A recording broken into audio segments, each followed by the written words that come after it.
Assalamualaikum. Waalaikumsalam warahmatullahi wabarakatuh. Buya, saya mau bertanya. Ada sebuah cerita dari teman, si suami itu lagi terpuruk. Lagi terpuruk. Ya, setelah berusaha dapat pekerjaan dengan gaji sebulan sekali. Gimana? Setelah berusaha dapat pekerjaan dengan gaji sebulan sekali. Dapat Tapi gaji dengan gaji sebulan sekali. sebulan sekali ya, gaji Iya. sebulan sekali. Tapi Betul. si istri marah dan benci banget, nggak terima sampai bilang si suami itu nggak bertanggung jawab dan selalu berkata kasar. Pertanyaannya, apa yang harus dilakukan si suami supaya rumah tangganya kembali sakinah, mawadah dan warohmah? Terima kasih. Cerita seorang suami sudah berusaha dapat rezeki, dapat gaji sebulan sekali. Istrinya marah-marah. Kayaknya istri ini kalau betul dapat suami siapapun tetap marah-marah. Sebab rata-rata orang gajinya sebulan sekali. Ini kayaknya istri pusing ini. Nah, dia minta gaji 1 jam sekali kayaknya. Wah, ini bermasalah ini. Ya, enggak dia. Baik. Yang perlu ditinjau sekarang, suami harus berusaha. Yang jelas suami sudah berusaha. Kalau memang betul usahanya maksimal, usaha maksimal, ikut petunjuk, musyawarah dengan istri. Kemudian setelah itu, di saat hasilnya itu kurang, kok istri masih nggak terima, ini adalah istri yang tidak baik. Kalau memang betul suami sudah berusaha, ini musibah. Ada seorang wanita kalau punya sifat semacam itu. Tapi memang ada seorang laki-laki itu memang pemalas. Ini yang problem. Pemalas ya. Ada usaha itu nggak betahan. Usaha ini nggak betah. Ini nggak betah. Pengennya itu dia itu kipas-kipas dapat duit begitu. Ada suami begitu. Ada orang ngadu kita. Suami saya, Bu, aduh, suruh kerja ini nggak mau, katanya berat, katanya. Loh, ya semua kerja ya begitu. Ada berat, nanti kalau sudah terbiasa jadi nggak berat. Padahal kerjanya beratnya apa sih, Bu, ya? Begitu cuman begini. Tapi memang ada laki-laki pemalas. Wah, ini dosa besar laki-laki kayak begitu, itu nggak punya tanggung jawab, berani nikah tapi enggak. Nah ini. Baik, yang penting suami sudah berusaha, lah kok ternyata hasilnya masih kurang, maka alangkah indahnya seorang istri kalau dia bisa mengerti. Tapi ingat, bagi seorang istri, jika ternyata suaminya tidak bisa memberi nafkah yang cukup, tapi kalau sudah cukup, awas, hati-hati, dosa besar dia, dan terkutuklah wanita tersebut. Kalau suaminya sudah mencukupi, ya, ternyata kok masih tidak terima, bikin ulah, wah ini nasib buruk. Biarpun katanya setiap malam tahajudan, siang hari puasa, dia adalah ahli neraka, su'ul adab kepada suami. Tapi jika ada seorang istri yang suaminya tidak mencukupi nafkahnya, cukup wajar, bukan cukup selera perempuan yang nggak benar, awas, hati-hati, cukup wajar. Orang yang paling rendah di kampung itu berapa sih? Misalnya di kampung itu rata-rata umum ya 300.000 untuk sebulan misalnya, berarti mencukupinya sebegitu.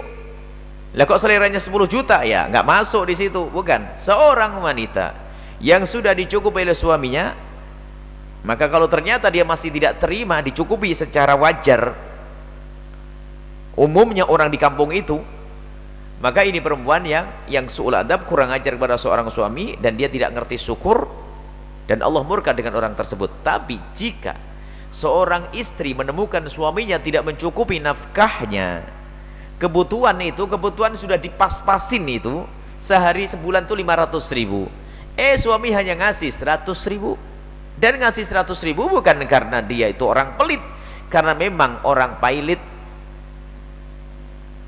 ya, bangkrut terus dia. Nah, bagaimana kisahnya seorang istri yang demikian itu? Islam agama yang adil, tidak boleh ada wanita tersiksa di bawah naungan suami seperti itu. Maka seorang wanita tersebut boleh memilih.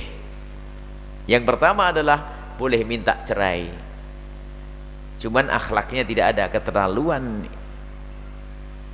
Jangan sampai ada uang abang sayang, tidak ada uang abang ditendang. Ini kan istilah yang nggak benar itu. Jadi kalau memang suami tidak bisa mencukupi nafkah, maka seorang istri boleh minta cerai yang pertama.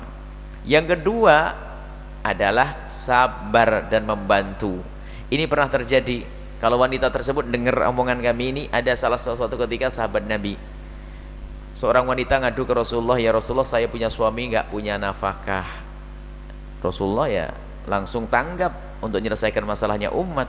Terus kamu makan bagaimana? Ya kalau saya sih alhamdulillah masih punya duit, tapi masa saya nombokin terus ya Rasulullah. Saya masih punya kebun kurma, sisa-sisa peninggalan orang tua, warisan, saya makan. Cuman masa hidup saya kok, saya sebagai istri kok nombokin terus? Kan ada ya, istri nombokin terus. Nabi berikan pilihan. Kalau begitu ada pilihan buatmu wahai ibu. Yang pertama adalah kamu minta cerai. Mikir cerai, aku sayang sama dia, itu bapak dari anak-anakku. Cerdas dia rupanya. Apa ada pilihan lain yang Rasulullah? Rasulullah menjawab, ada pilihan yang lain.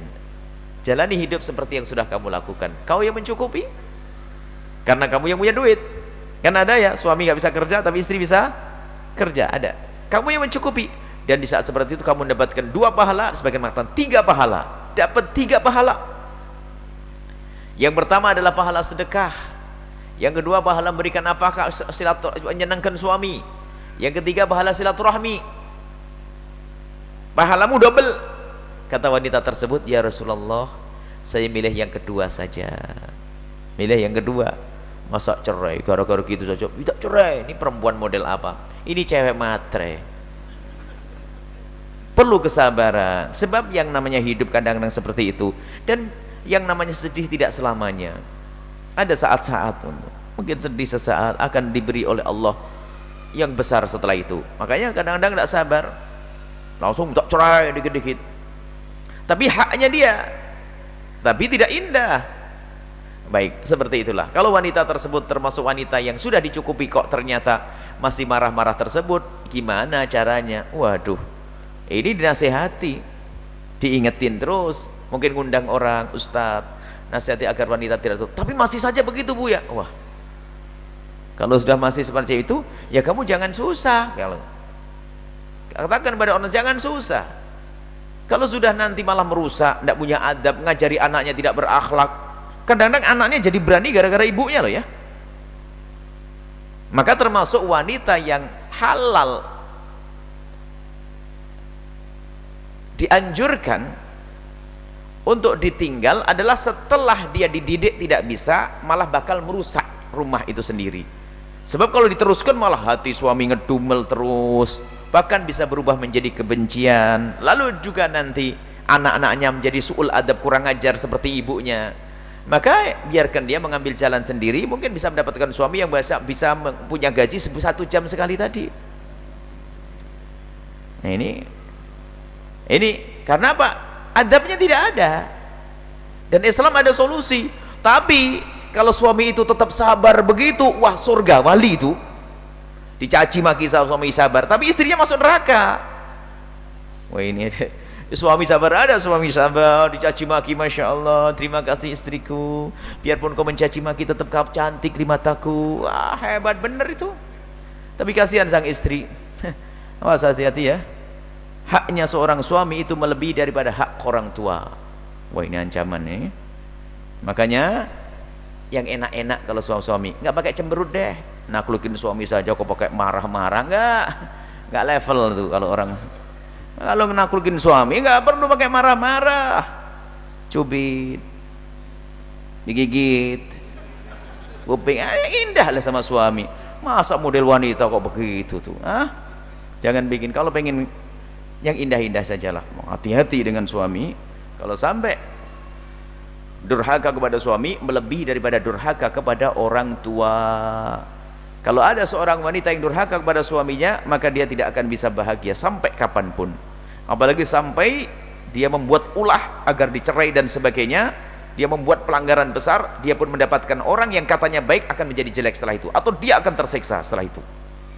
Dan juga ingat wahai para suami, istrimu adalah naungan di bawah naunganmu, amanat besar di pundakmu. Kalau zalim kepada seorang wanita, maka ketahuilah, zalim kepada tetangga saja menjadi sebab masuk neraka, zalim kepada istri juga neraka. Hati-hati. Ini kan ancaman dalam Islam, tujuannya agar satu, semuanya sama-sama indah. Suami bertanggung jawab sebisa mungkin, semaksimal mungkin berusaha, dan istri bersyukur sebisa mungkin. Sebesar apapun yang diberikan seorang suami, maka hendaknya senyum yang harus selalu ditebar, terima kasih harus menjadi kebiasaan yang dia ucapkan. Masya Allah, butuhnya 500.000, dapat 200, alhamdulillah bang, dapat 200. Ada tetangga kita nggak dapat apa-apa, alhamdulillah. Masya Allah, istri solehah ini indah-indah. Tapi ada naudzubillah, ini jangan bikin susah deh hidup. Nabi Muhammad mengajari ilmu kemesraan kok. Sama suami hidup susah, ekonomi susah, kebanyakan duit susah, macam-macam sih. Yang kebanyakan duit itu ribut gara-gara apa? Yang satu ngajak Surabaya, satu ngajak Jakarta. Ini orang dasar nasib buruk, musuhan terus di rumahnya. Gara-gara bentuk rumah saja. Abang suruh bilang ini, padahal pengen rumah harganya 2 miliar. Duit sudah ada. Gara-gara beda genteng ini, memang nasib hati busuk lu, apa-apa bisa jadi perang. Tapi kalau sudah hati lembut, Masya Allah, kekurangan tidak akan menjadi sebab permusuhan. Indahnya hidup kalau dengan hati yang saling mencintai karena Allah. Wallahu a'lam bishawab.